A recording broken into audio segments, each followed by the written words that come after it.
আপনি কি দুঃখিত? আপনার জীবন কি দুঃখে ভরা? এতে চিন্তা করার কিচ্ছু নেই। দুঃখ যখন আপনার জীবনে আছে, সুখও ঠিক একদিন আসবে। তা থেকে মুক্তি অবশ্যই আপনি একদিন পাবেন। যখন কোনো কিছুর জন্য আমরা দুঃখ পাই, তখন আমাদের কি করা উচিত, এই নিয়েই আজকে আমাদের গল্প আলোচনা। জয় গুরু। আত্মজ্ঞান সন্ধান চ্যানেলে আপনাদের সবাইকে স্বাগত জানাই। নমস্কার। আজকের গল্প সোনার কৌটো। এক রাজা একদিন তার মন্ত্রীকে জিজ্ঞাসা করলো, আচ্ছা মন্ত্রী, দুঃখে পড়লে কি করা উচিত? মন্ত্রী বললেন, মহারাজ, দুঃখ পেলে সেই দুঃখ ভুলে আনন্দ করুন, তাতেই মঙ্গল হবে। মন্ত্রীর কথা ঠিক কি না তা যাচাই করবার জন্যে রাজা একটা সোনার কৌটো মন্ত্রীর হাতে দিয়ে বললেন, এই কৌটোটা তুমি এখন রেখে দাও। যখনই এটা আমি ফেরত চাইবো তখনই আমাকে ফেরত দিতে হবে। যদি না পারো তাহলে তোমার প্রাণদণ্ড হবে। এই শুনে মন্ত্রীর প্রাণে তো ভয় ধরে গেল। রাজাকে তিনি ভালো করেই চেনেন। রাজার অসাধ্য কাজ কিছুই নেই। তিনি ভাবলেন, সিন্দুক আলমারি যেখানেই লুকিয়ে রাখি না কেন, রাজা যে কোনো উপায়ে হোক আমার কাছ থেকে ঠিক এ কৌটো সরিয়ে ফেলবেন। অনেক ভেবেচিন্তে মন্ত্রী নিজের শোবার ঘরের দরজার খিলান ভেঙে সেখানে কৌটো রেখে ভাঙা খিলান এমনভাবে মেরামত করে দিলেন যাতে কেউ তা বুঝতে না পারে। এদিকে রাজা তো তার রাজ্যে ঢেঁড়া পিটিয়ে ঘোষণা করলেন যে তার একটা কাজ যে করে দিতে পারবে তাকে তিনি 1000 টাকা বকশিস দেবেন। সেই ঢেঁড়া শুনে একজন লোক রাজবাড়িতে এসে রাজাকে বললেন, আপনি যেমন কাজ বলবেন তেমনই আমি করে দিতে পারবো। রাজা তখন লোকটাকে বলল, একটি সোনার কৌটো আমি মন্ত্রীকে দিয়েছি, সেটা মন্ত্রী খুব গোপনে কোথাও লুকিয়ে রেখেছে, সেটা তুমি খুঁজে বের করে এনে আমায় দিতে পারবে? লোকটা বলল, নিশ্চয়ই পারবো হুজুর। রাজা বললেন, বেশ, যদি পারো তাহলে তোমাকে আমি 1000 টাকা বকশিস দেব। পরদিন সকালে লোকটি মন্ত্রীর বাড়ির সামনে হাপুস নয়নে কাঁদছে। এই দেখে মন্ত্রীর খুব দয়া হলো। সে লোকটিকে জিজ্ঞাসা করলো, আপনি কেন কাঁদছেন? আপনি কে? আপনি কি কোনো বিপদে পড়েছেন? আপনার কি চাই বলুন, আমি আপনার সব অভাব মিটিয়ে দেব। তখন লোকটি বলল, বাবা, আমার কোনো কিছুর অভাব নেই। আমার একটি সুন্দরী মেয়ে ছিল, অনেক দিন হলো সে কোথায় হারিয়ে গিয়েছে। অনেক চেষ্টা করেও তার খোঁজ পাইনি। তোমার বউকে দেখতে ঠিক আমার মেয়ের মতো, তাই তাকে দেখবার জন্য আমি এখানে বসে বসে কাঁদছি। মন্ত্রী লোকটির কথা সহজেই বিশ্বাস করে নিয়ে লোকটিকে অন্দরে নিয়ে স্ত্রীর কাছে গিয়ে সব কথা খুলে বললেন। সব শুনে মন্ত্রীর স্ত্রীরও লোকটির প্রতি দয়া হলো এবং দুজনে তার খুব সেবা যত্নও করতে লাগলো। সুযোগ বুঝে লোকটি মন্ত্রীর বাড়িতে ঠাঁই করে নিল এবং পিতৃশ্রদ্ধা পেতে লাগলো। এখন লোকটি নিজের ইচ্ছা মতো চলাফেরা করতে পারে মন্ত্রীর বাড়িতে, কেউ তাকে আর বাধা দেয় না। লোকটিও মন্ত্রীকে জামাই এবং মন্ত্রীর স্ত্রীকে নিজের মেয়ের মতো আদর যত্ন করতে লাগলো। ধীরে ধীরে লোকটি বাড়ির কর্তা হয়ে উঠল এবং চাকর বাকরও এখন তারই নির্দেশে কাজকর্ম করে। এদিকে রাজার কথাও লোকটির মনে আছে, তাই যখন বাড়িতে কেউ থাকে না তখন সে বাক্স প্যাঁটরা সিন্দুক খুলে কৌটোর খোঁজ করতে থাকে, কিন্তু কোথাও সন্ধান মেলে না। কৌটোর খোঁজ না পেয়ে লোকটি হতাশ হয়ে পড়তে লাগলো। সম্ভব অসম্ভব সব জায়গায় খোঁজ করেও যখন সে কৌটো খুঁজে পেল না, তখন মন্ত্রীর ওপর তীক্ষ্ণ দৃষ্টি রাখতে শুরু করলো।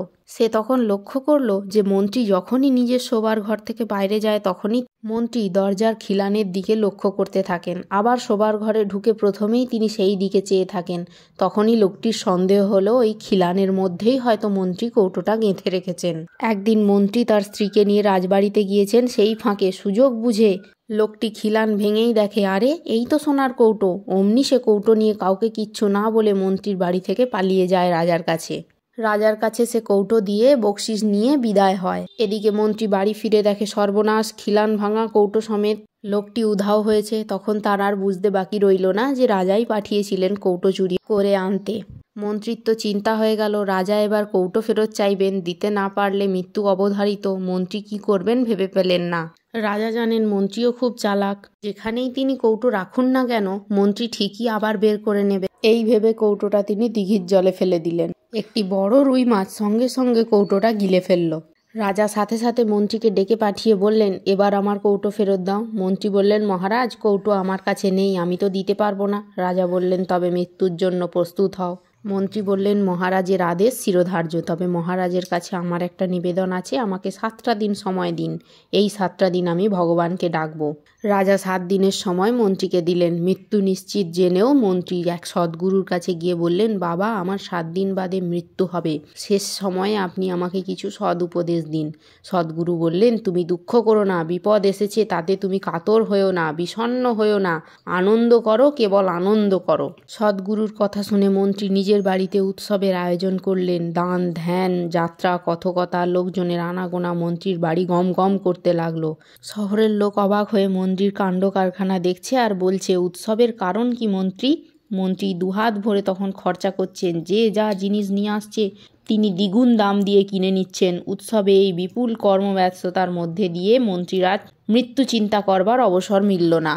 এদিকে মহোৎসবের মাঝে এক জেলে সোনার কৌটো গিলে ফেলা সেই মাছটিকে ধরল এবং ভাবল, বাজারে বিক্রি করার থেকে মন্ত্রীর বাড়িতে বিক্রি করলে আমি বেশি টাকা পাবো। এই বলে লোকটি মন্ত্রীর বাড়িতে মাছটি নিয়ে এলো। মন্ত্রী দ্বিগুণ দাম দিয়ে তা কিনে নিলেন। দাসী যখন সেই মাছ কুটছে তখন মাছের পেট থেকে সোনার কৌটো বেরিয়ে পড়ল। দাসী ভাবল, এই কৌটোটা মন্ত্রীমশাইকে দিলে তিনি আমাকে অনেক পুরস্কার দেবেন।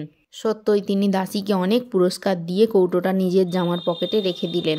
আর ঠিক সেই সময় রাজবাড়ি থেকে পেয়াদা এসে জানালো, রাজামশাই হুকুম দিয়েছেন মন্ত্রীমশাই যে অবস্থাতেই থাকুন না কেন সেই অবস্থায় তাকে ধরে নিয়ে যেতে হবে। মন্ত্রীও বুক ফুলিয়ে রাজার কাছে এলেন। রাজা বললেন, 7 দিন শেষ হয়ে গেছে, তোমার মনে নেই? মন্ত্রী বললেন, মহারাজ অপরাধ নেবেন না, আমার বাড়িতে উৎসব নিয়ে আমি বড়ই ব্যস্ত ছিলাম, তাই আসতে পারিনি।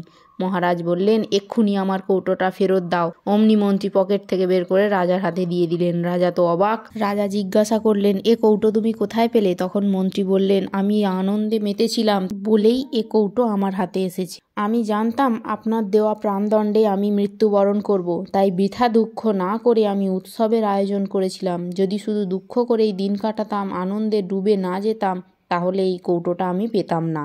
এই বলে মন্ত্রী মহারাজকে কৌটো পাওয়ার বৃত্তান্ত সব জানালেন।